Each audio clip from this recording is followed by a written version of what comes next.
La última respuesta. Isaac Asimov. Murray Templeton tenía 45 años. Estaba en la flor de su vida y todas las partes de su cuerpo funcionaban en perfecto orden, excepto algunas porciones clave de sus arterias coronarias, pero eso era suficiente. El dolor vino de pronto, ascendió hasta un punto intolerable y luego descendió progresivamente. Pudo sentir que su respiración se relajaba y una especie de bendita paz lo invadió. No hay placer como la ausencia del dolor inmediatamente después del dolor.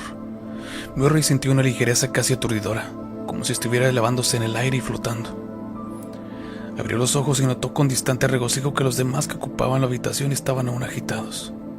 Se hallaban en el laboratorio cuando el dolor le había golpeado. Casi sin advertencia, y cuando se había tambaleado, había oído gritos de sorpresa de los demás antes de que todo se desvaneciera en una abrumadora agonía. Ahora, con el dolor desaparecido, los demás aún estaban yendo de un lado para otro, aún ansiosos, aún apiñándose en torno a su cuerpo caído, que se dio cuenta de pronto estaba tendido boca abajo. Estaba ahí en el suelo, brazos y piernas abiertos y el rostro contorsionado, y estaba ahí de pie, en paz, observando. Pensó, milagro, los chiflados de la vida después de la vida tenían razón.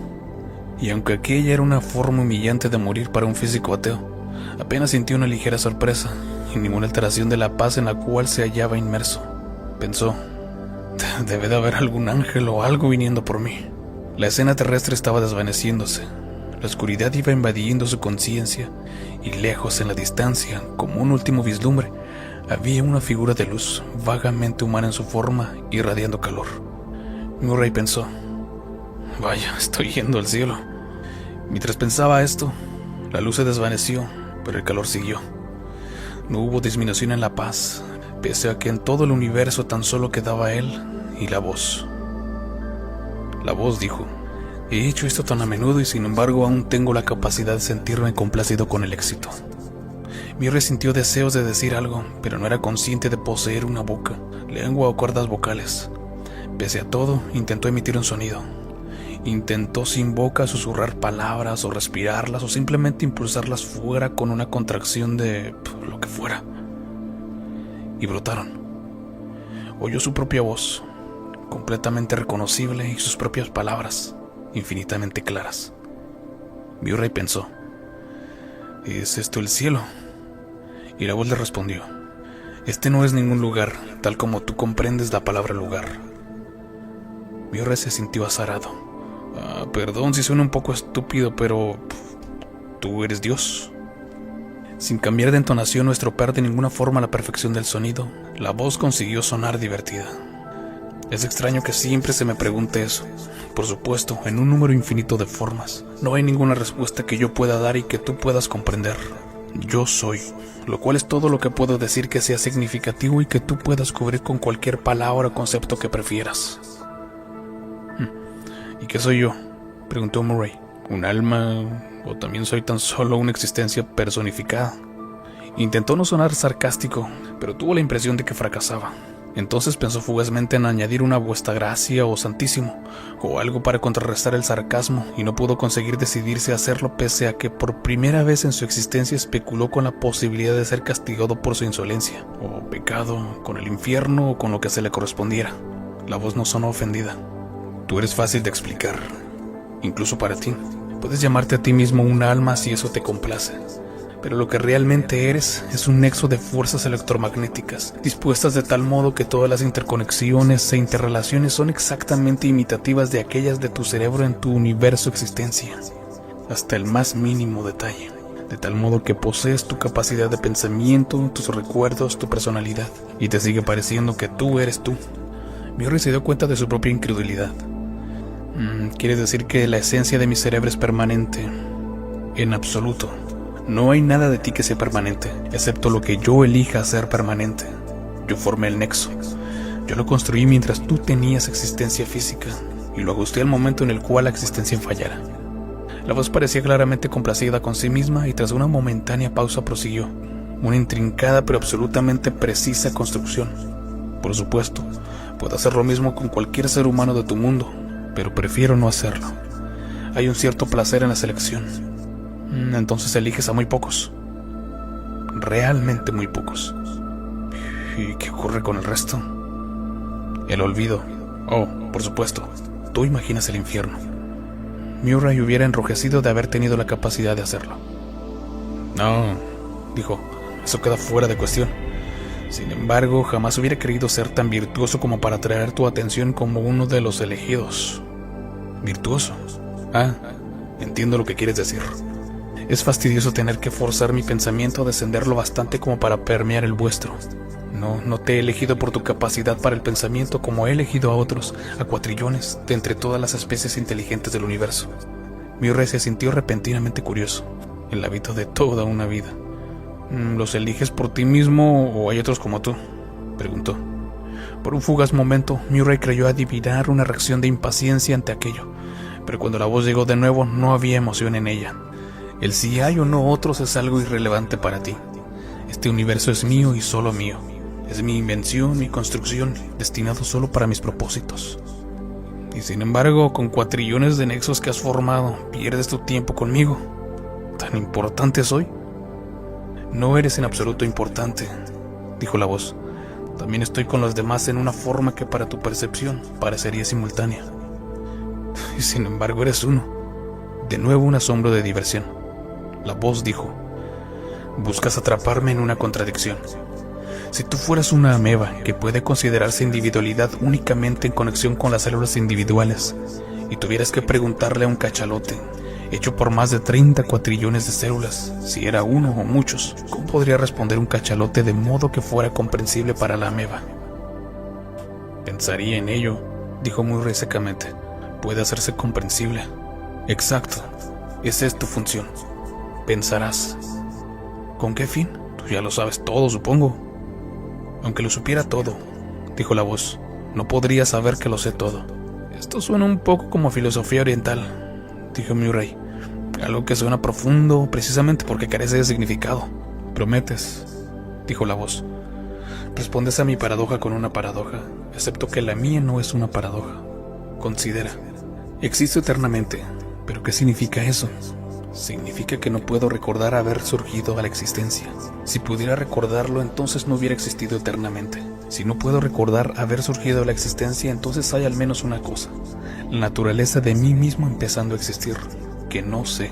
Además, aunque lo que yo sé es infinito, también resulta cierto que lo que queda por conocer es igualmente infinito.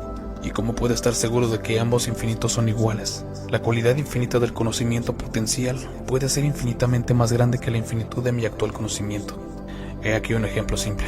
Si yo supiera todos los números enteros pares, conocería un número infinito de datos, y sin embargo no conocería ni un solo número entero impar. Pero los números enteros impares pueden ser derivados. Si divides cada número entero par de toda la serie infinita por 2, tendrás otra serie infinita que contendrá en ella la serie infinita de números enteros impares. ¿Has captado la idea?, dijo la voz. Me siento complacido. Tu tarea será encontrar otras vías como esta, mucho más difíciles, de lo conocido a lo aún no conocido. Tienes tus recuerdos. Recordarás todos los datos que hayas recogido o aprendido alguna vez, o que posees o que podrás deducir con esos datos. Si es necesario, podrás aprender los datos adicionales que consideres pertinentes para los problemas que tú mismo te planteas. ¿No puedes hacer eso por ti mismo? Puedo, dijo la voz, pero es más interesante de esta forma. Construí el universo a fin de tener más datos con lo que enfrentarme. Inserté en él el principio de la incertidumbre, la entropía y otros factores de azar, a fin de hacer que el conjunto no resultara instantáneamente obvio. Ha funcionado bien y me he divertido durante toda su existencia. Luego introduje complejidades que produjeron primero la vida, luego la inteligencia, y la utilicé como fuente para un equipo de investigación, no porque necesitara ayuda, sino porque introduciría un nuevo factor de azar. Descubrí que no podría predecir la siguiente pieza interesante de conocimiento conseguida, de dónde procedía, por qué medios se derivaba. ¿Ha ocurrido eso alguna vez?, preguntó Murray. Por supuesto. Nunca pasa un siglo sin que aparezca algún detalle interesante en algún lugar. Algo en lo que tú hubieras podido pensar por ti mismo, pero que aún no habías hecho. Sí.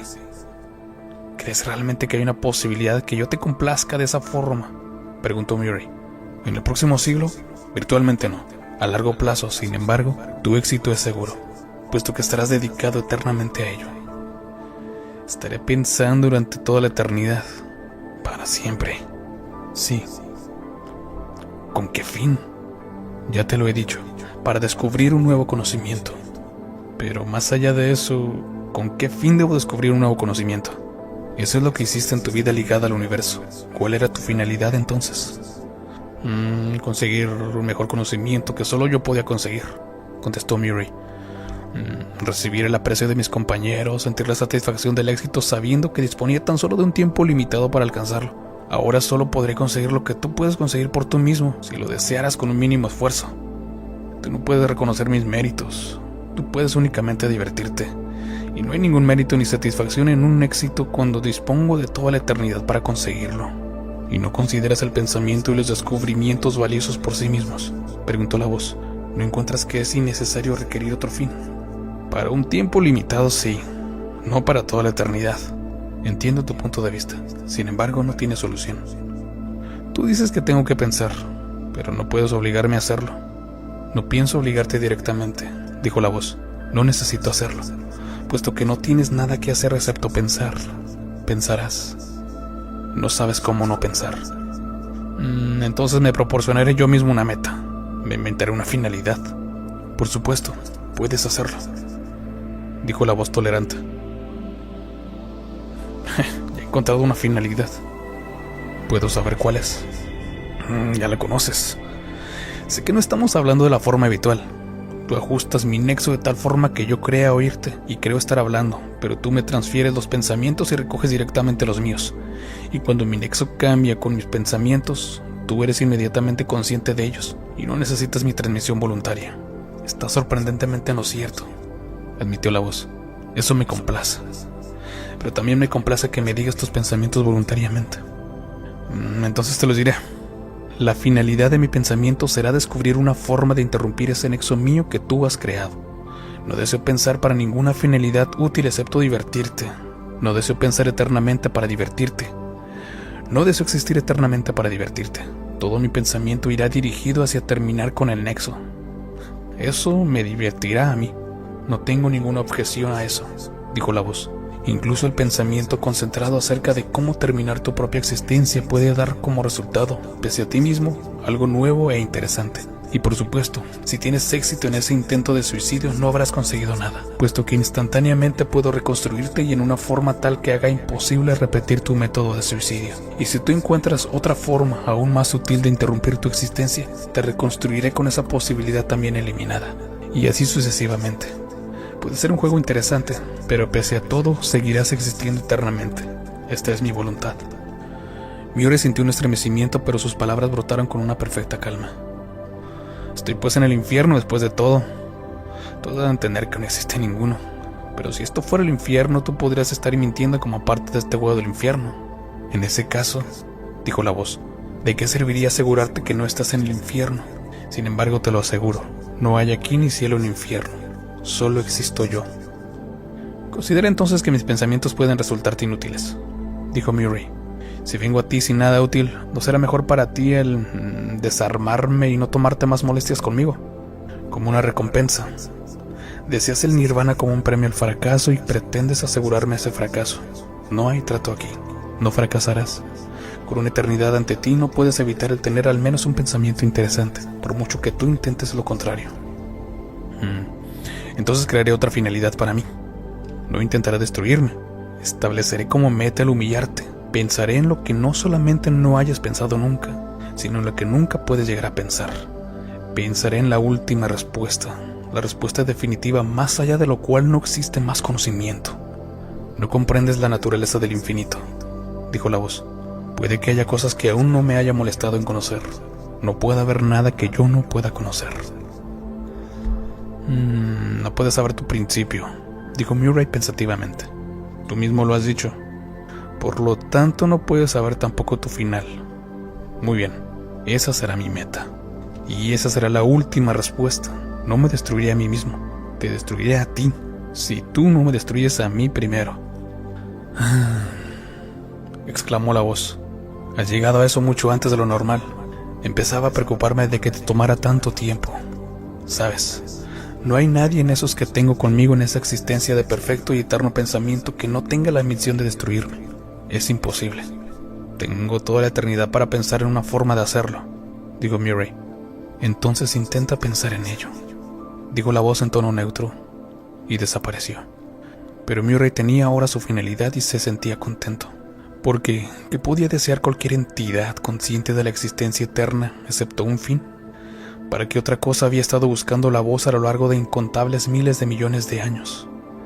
¿Y para qué otra razón había sido creada la inteligencia y reservados algunos especímenes para ponerlos a trabajar, excepto para ayudar a esa gran búsqueda? Y Murray pretendía ser él, y solo él, quien tuviera éxito. Cuidadosamente y con la emoción de la finalidad, Murray empezó a pensar. Tenía mucho tiempo para ello.